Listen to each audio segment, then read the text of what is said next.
Hey, how's it going, guys? Welcome back to my YouTube channel. My name is George, and I'm your friendly neighborhood anime and manga fan. I love all things anime and all things manga, and I'm here today to talk about Jujutsu Kaisen Season 2, Episode 23, aka the final episode of Jujutsu Kaisen Season 2. I just want to start out by saying that I think that this whole season as a whole was phenomenal, and I think that, the animators have to be pretty much praised to death because they absolutely knocked it out of the park in each single episode that they worked on. And I think that this entire season as a piece of work was an exceptional accomplishment, not just in anime, but I think from a writing standpoint where, this Shibuya arc, I think as a whole is one of the greatest shonen arcs in all of history. I would put it definitely up there in top 10 for sure, greatest shonen arcs of all time. And I think that the way that it was animated was beautiful, and I think that this finale really was a beautiful cherry on top to end a fantastic season. Now, before I go any further talking about this final episode, I just want to give you guys a quick reminder to make sure to subscribe to my YouTube channel so you guys can be up to date with all my anime and manga, as well as all my Jujutsu Kaisen content that I'll be providing in this channel. It really helps out a lot, and I would really, really appreciate it if you guys could subscribe to my YouTube channel. So if you guys could, please subscribe to my YouTube channel. Now, with all that out of the way, let's get into this week's episode.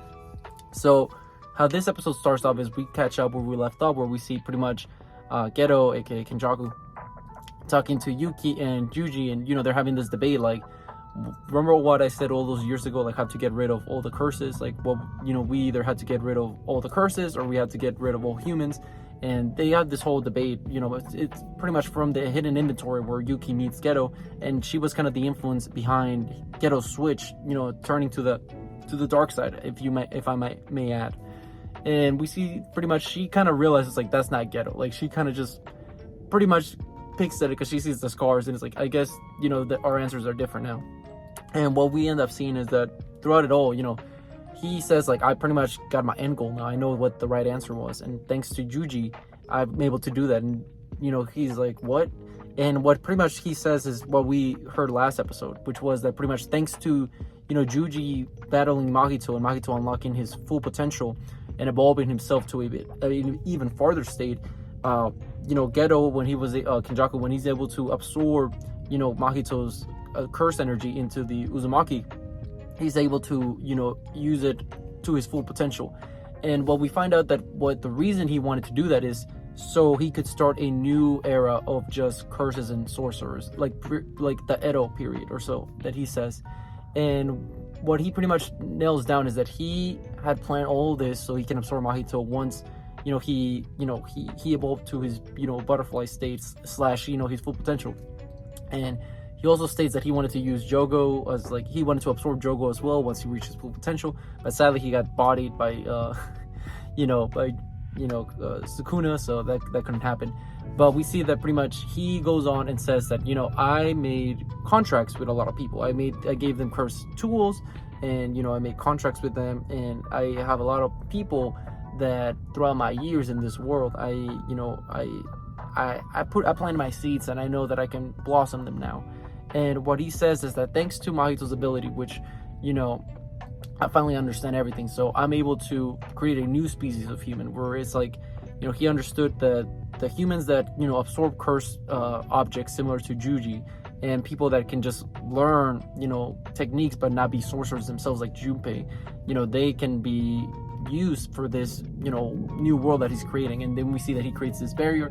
And you also see very important, we see Megumi's sister, she wakes up, and she was placed by a curse, and it's pretty much implied that Kenjaku is lifting everybody's curses or waking them up or something along those lines. So it's very curious to see that now she's awake. So how is Megumi going to feel about this, or are they going to reunite? Who knows? That's something we're going to have to wait and see to season 3 and maybe even more farther into the future. But continuing on, we see that pretty much after that, Kenjaku's just looking at he summons all these curses because now he kind of the barrier in Shibuya kind of just lifts up, and it's it's chaos now. You see all these curses showing up, summoning by Kenjaku because of the body transfiguration, and you see pretty much Kenjaku just saying peace out, like thanks to you, I couldn't have done this without your help. Thank you so much, Sukuna's vessel, and I'm looking forward to seeing you, Sukuna, in the future. And Juji just kind of like, don't, you can't leave, and he's trying to reach out for him, but it's to no avail. It's just they took the L, and that's a very important moment in the story. The bad guys won, like, unanimously. Kenjaku gets to walk scotch-free, and, Gojo's still sealed. All of Shibuya got demolished, and, Nanami died, Nobara died, and, everybody got whooped. Like, it's insane. Like, in, going forward, we see how the world how this event has affected all of Japan as a whole, and we see all the higher ups. They're starting to talk about, like, we gotta reveal the fact that there's curses to the world, like, because I guess, like, even the higher ups in the world, they known about this, because they know about the Jujutsu sorcerers, and they keep it underground and all that, how they keep everything hush hush. So it was like, we gotta reveal all this to the public. And you see throughout it all how all these curses just are wrecking shop everywhere. Like, it's mass hysteria, and we see that some curses are even, like, breaking into people's homes and just destroying them, eating them, killing them. And you also see a little girl in a convenience store. She's just eating, probably, like, she got separated from her family, and you see this curse kind of, like, luring her out. It's like, come on, like, don't you want to, like, see your family and friends and all that? So the little girl, she's a kid, so she goes, follows it, and you see this big, like, fangs everywhere, and, like, this curse is about to eat it. And who comes to the rescue? Somebody that a lot of people are very happy to see, and that is Yuta. The Yuta from Jujutsu Kaisen 0, the movie. Yeah, that Yuta from the prequel, he's back, and he's back in canon. And that was awesome. It was great to see Yuta again, because I think Yuta's a great character, and he's just very cool seeing him again, slicing this curse and just, like, helping this little girl.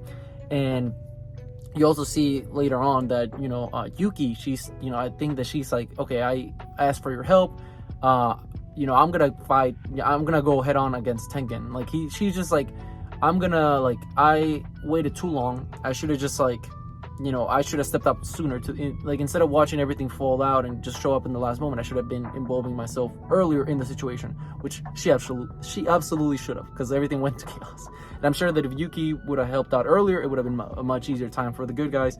But I digress.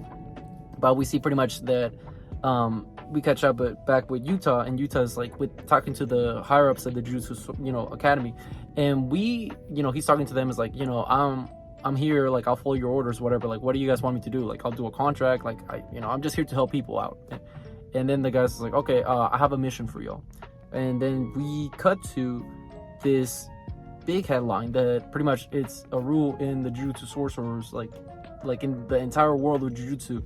It's a rule that everybody must follow now, which is breaking news that Geto, since we find out he's alive, his execution has been reinstated.